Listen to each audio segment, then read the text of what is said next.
உலகெங்கிலும் வாழும் ஆன்மீகம் டாக்ஸ் நேயர்களுக்கு அன்பு வணக்கம். நான் ஜோதிடர் குரு வரதராஜ பெருமாள். இந்த நிகழ்ச்சியில நம்ம குரு பெயர்ச்சி பலன்கள் பார்க்க போறோம். மிதுன ராசியிலிருந்து கடக ராசிக்குள்ள குரு பெயர்ச்சியாகி வரப்போறாரு. கடக ராசிக்கு குரு வரது வந்து 12 ஆண்டுகளுக்கு பின்னாடி வராரு. அந்த கடக ராசி தான் குருவுடைய உச்ச வீடு. அதனால உச்ச பலம் பெற்ற குரு ஒவ்வொரு ராசிக்காரர்களுக்கும் என்ன விதமான யோகங்களை செய்ய போறாருன்னு பார்க்க போறோம். ஸோ மிதுன ராசியிலிருந்து கடக ராசிக்கு குரு வரதுனால எதுவும் சிறப்பு இருக்கா அப்படின்னு கேட்டீங்கன்னா, கண்டிப்பான முறையில் நிறைய சிறப்புகள் இருக்கு. ஏன்னு கேட்டிங்கன்னா, அந்த கடக ராசி தான் வந்து குரு பகவானுக்கு உச்ச பலத்தை கொடுக்கக்கூடிய வீடு. உலகத்துக்கே நல்லது குரு உச்ச பலம் அடையிறது. குருவுடைய உச்ச பலம் வந்து பார்த்தீங்கன்னா, அந்த ஸ்தானத்துக்கு மட்டும் இல்ல, அவர் இருக்கிற இடத்துக்கு மட்டும் இல்ல, அவர் பார்வைப்படக்கூடிய நிலைகள் எல்லாத்துக்குமே நல்ல யோக பலன்களை கொடுப்பாரு.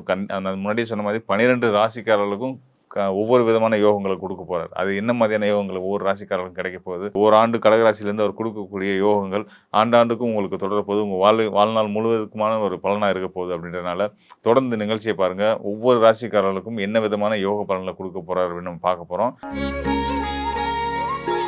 கும்பராசி நண்பர்களே, உங்களுக்கு குரு பயிற்சி மிக சிறந்த ராஜயோகங்களையும் அற்புதமான சிறப்பான யோகங்களையும் உங்களுக்கு கொடுக்க போறாரு. காரணம் என்னன்னு கேட்டிங்கன்னா, குரு வந்து உங்களுக்கு ஸ்தான அடிப்படையில் பார்த்தீங்கன்னா ரொம்ப சிறப்பான ஒரு ஸ்தானங்களை குறிக்கக்கூடிய அதிபதி அவர். என்னென்ன ஸ்தானத்துக்கு அதிபதி அப்படின்னு பார்த்தீங்கன்னா, தன குடும்ப வாக்குஸ்தானம் மற்றும் லாபஸ்தானத்துக்கு அதிபதி. உங்களுடைய 2ஆம் வீடு மற்றும் 11ஆம் வீட்டுக்கு அதிபதியாக வரக்கூடிய குரு பகவான் ராசிக்கு 6ஆம் இடத்துல போய் அமர போகிறாரு. அமர்றது மட்டும் இல்லாமல் உச்ச பலமும் அடைய போகிறாரு. குரு வந்து 12 ஆண்டுகளுக்கு பிறகு கடகராசிக்குள்ள வந்து உச்ச பலம் அடைகிறது கும்பராசிக்காரர்களுக்கு பல நல்ல முன்னேற்றங்களை கொடுக்க போகிறான்றதுக்கான அர்த்தம் அதுதான். ஏன்னா எந்தெந்த வகையில் அப்படின்னு பார்த்தீங்கன்னா, நம்ம முன்னாடியே சொன்ன மாதிரி தன குடும்ப வாக்குஸ்தானத்தை அதிபதின்ற அடிப்படையில் உங்களுடைய பொருளாதார நிலைகள், உங்களோட குடும்ப ஒற்றுமைகள், அப்புறம் உங்களுடைய வாக்கு பலிதம். நீங்கள் என்ன சொன்னீங்களோ அது பலிக்கும். மற்றவங்களுக்கும் அந்த நம்பிக்கை ஏற்பட்டுரும். அவர் சொன்னால் சரியாக இருக்குங்க அப்படின்ற ஒரு பெரிய நம்பிக்கையை உங்கள் மேலே கொண்டு வந்துடும். ஸோ இதெல்லாம் வந்து குரு தனஸ்தானத்து அதிபதியாக இருந்து அவர் உச்சம் பெறுறது 6ஆம் இடத்துல உச்சம் பெறதுனால நடக்கக்கூடிய நல்ல விஷயங்கள். அது மட்டும் இல்லாமல் 6ஆம் இடம் அப்படின்னு பார்த்தீங்கன்னா ருணரோக சத்துஸ்தானம்னு சொல்லுவோம். நோய் எதிரி கடனை குறிக்கக்கூடிய ஸ்தானம். அந்த நோய் எதிரி கடனை குறிக்கக்கூடிய ஸ்தானத்தில் ஒரு சுபகிரகம் வந்து அமரும்போது உங்களுக்கு இந்த வழியெல்லாம் இருக்கக்கூடிய சிக்கல்கள்லாம் தீரப்போகுதுன்னு அர்த்தம். அது கடன் வழியில் இருக்கக்கூடிய பிரச்சனைகள், போராட்டங்கள், சங்கடங்கள் எல்லாமே தீரப்போகுது. அது மட்டும் இல்லாமல் ஆரோக்கிய கேடு, அதாவது ஆரோக்கியத்தில் இருக்கக்கூடிய குறைபாடுகள் உங்களுக்கு மட்டும் இல்லாமல் உங்கள் குடும்பத்தில் யாருக்காவது அந்த விதமான ஒரு உடல் ரீதியான சிக்கல்கள் இருக்குது அப்படின்னா, ஆரோக்கிய கேடுகள் இருக்குது அப்படின்னா வந்து அதெல்லாம் கூட நிவர்த்தி ஆகி உங்களுக்கு மன மகிழ்ச்சியும் சந்தோஷமும் கிடைக்க போகுது அப்படின்றத எடுத்துக்கலாம். உங்களுக்கான எதிர்ப்புகள் எதுவாக இருந்தாலும் அதை நீங்கள் ஜெயிச்சு அதில் நீங்கள் வெற்றியாளராக வரப்போகிறீங்க அப்படின்றது 6ஆம் இடத்துல குரு அமரும் பட்சத்தில் கண்டிப்பான முறையில் நடக்க போகுது அப்படின்னு தெரிஞ்சுக்கோங்க. அதுக்கடுத்ததாக லாபஸ்தானத்துக்கு அதிபதி உங்களுடைய கும்ப ராசிக்கு லாபஸ்தானம் சொல்லக்கூடியது வந்து பார்த்தீங்கன்னா தனுசு ராசி. அந்த தனுசு ராசி அதிபதியாக வரக்கூடிய குரு பகவான் 6ஆம் இடத்துல உச்சம் பெறதுனால நீங்கள் என்னென்ன விஷயங்களில் வெற்றி கிடைக்கணும்னு எதிர்பார்த்து ஆசைப்பட்டு விருப்பப்பட்டு இருக்கீங்களோ அந்த விஷயங்கள் எல்லாம் வந்து உங்களுக்கு பரிபூர்ண வெற்றி கிடைக்க போகுது அப்படின்றத சொல்லலாம்.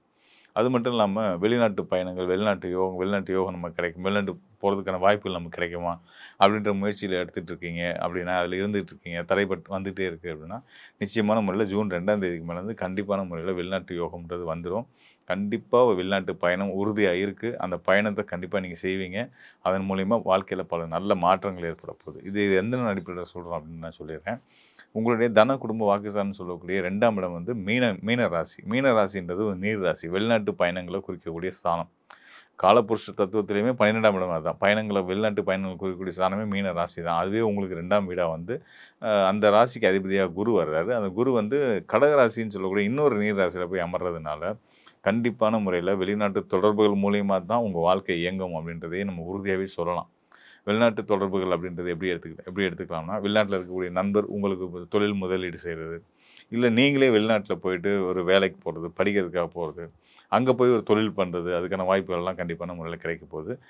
இதில் இன்னொரு முக்கியமான விஷயம் என்னென்னு கேட்டிங்கன்னா, உங்களுடைய ராசிநாதன் கும்ப ராசியுடைய அதிபதி யாருன்னு கேட்டிங்கன்னா சனி பகவான். அவர் மீன ராசியிலே இருக்கார். உங்களுடைய ராசிநாதன் மீன ராசியில் இருக்கார். அவருக்கு ஜூன் 2ஆம் தேதிக்கு பிறகு குருவுடைய பார்வை கிடைக்க போகுது. குரு பார்வை ராசிநாதனுக்கு கிடச்சிருச்சு அப்படின்னாலே வந்து நாம் நினச்ச எல்லாத்தையும் சாதிக்க போகிறோன்றதுக்கான ஒரு முதல் அடையாளமாக எடுத்துக்கலாம். இது போக குரு சனி இணைவு, அதாவது சனி இருக்கிற இடத்துலேருந்து 5ஆம் இடத்துல குரு பகவானும், குரு இருக்கிற இடத்துலேருந்து 9ஆம் இடத்துல சனி பகவானும், குருவும் சனியும் திரிகோண தொடர்பு ஒரு முக்கோணத்தோட 2 புள்ளியில் இணைவு பெறுறாங்க அப்படின்ற பட்சத்தில் பொருளாதார நிலையில் நல்ல முன்னேற்றமும் நல்ல பணப்புழக்கமும் அதிகரிக்க போகுது அப்படின்றதுல எந்த சந்தேகமும் வேண்டியதில்லை. அது போக நீங்கள் நினச்சிட்டு இருக்கக்கூடிய சுப நிகழ்ச்சிகள், சுப காரியங்கள் எதுவாக இருந்தாலும் அதெல்லாம் வந்து கைவிடக்கூடிய ஒரு அற்புதமான காலமாகவும் ஜூன் 2ஆம் தேதிக்கு பிறகு இருந்து குருவுடைய அருளால் உங்களுக்கு நல்ல யோகங்கள் கிடைக்க போகுது. நிச்சயமாக நடக்கும் அப்படின்றத நம்ம சொல்லலாம். எப்படி பார்த்தாலும் குருவுடைய நிலை ரொம்ப சிறப்பாக இருக்கிறது அப்படின்னால, அதாவது குரு முழு சுபகிரகம் அவர் உச்சம் பெறதுனால எல்லோருக்கும் உலகளாவிய அளவில் மக்கள் அனைவருக்குமே வந்து சிறந்த யோக பலன்கள் கிடைக்க போகுது அப்படின்றதுல எந்த விதமான சந்தேகமும் வேண்டாம். அற்புதமான மாற்றங்களை உலகம் பார்க்க போகுது. நல்ல மாற்றங்கள் மக்கள் மக்கள் வந்து சந்திக்க போகிறீங்க. ஏற்கனவே பல சிக்கல்களில் உலகம் இருந்துகிட்டு இருக்கு. போர் பதட்டம், போர் சூழல், அதனால விலைவாசி உயர்வு, அத்தியாவசிய பொருள் தட்டுப்பாடு, இப்படி பல பிரச்சனைகள் இருக்குது. இதுக்கெல்லாம் காரணமாக இருக்கக்கூடிய உலக நாடுகளுடைய தலைவர்கள் அவங்க மனசுலேயே நல்ல அமைதியும் சாந்தமும் குரு அருளால் கிடைச்சி அவங்களே வந்து சரி மக்களை கஷ்டப்படுத்த வேணாம், நம்ம எடுத்த முடிவுகள்னால உலக மக்கள் பாதிக்கப்பட்டு இருக்காங்க, இனிமேல் அதுக்கான வாய்ப்புகள் நம்ம கொடுக்க வேணாம், நம்ம எல்லாத்தையும் பொறுமை காப்போம் அப்படின்னு சொல்லி அவங்களுக்குள்ளேயே ஒரு அமைதியும் சாந்தமும் ஏற்பட போகுது. குரு அருளால் நிச்சயமான முறையில் அந்த நல்ல விஷயம் நடக்க போகுது அப்படின்றத நானும் எதிர்பார்த்து தான் காத்துட்ருக்கேன். குரு உச்ச பலம் பெறதுனால நமக்கு இருக்கக்கூடிய இது நாள் வரைக்கும் இருக்கக்கூடிய சங்கடங்கள் தீரப்போகுது அப்படின்றத நான் உறுதியாக சொல்லிக்கிறேன். மேலும் வந்து நம்ம பல இடங்களில் சொன்ன மாதிரி 2020லேருந்து 2030 வரைக்குமான தசாப்தம் வந்து பார்த்திங்கன்னா ராகு கேது சர்ப்ப கிரகங்களோட பிடியில் இயங்கக்கூடிய ஒரு 10 ஆண்டுகள். ஸோ இந்த 10 ஆண்டுகளுக்குள்ள இந்த 10 ஆண்டுகள் அப்படின்றது ஒரு போராட்டமான காலம் தான். இந்த 2030க்கு அப்புறம் தான் நமக்கெல்லாம் ஒரு மிகப்பெரிய விடிவு கிடைக்கும் அப்படின்னு சொல்லலாம். அதுக்கு இடைப்பட்ட நேரத்தில் இந்த மாதிரியான இந்த 2026ஆம் ஆண்டு குரு உச்சம் அடையக்கூடிய இந்த காலம் 2025மே ஓரளவுக்கு நல்ல ஒரு பலன்களை மக்களுக்கு கொடுத்த ஒரு காலம் தான். அதில் எந்த மாற்ற கருத்தும் இல்லை. இப்படி 1-2 வருடங்கள் இந்த மொத்தம் 10 வருஷத்தில் ஒரு 2-3 வருஷங்கள் நமக்கு கண்டிப்பான முறையில் நல்லாயிருக்கும். அந்த வகையில் இந்த 2026 to 27மே ரொம்ப சிறப்பாகவே இருக்க போகுது. அதுக்கு முக்கியமான காரணமாக குரு பகவான் இருக்க போகிறார்.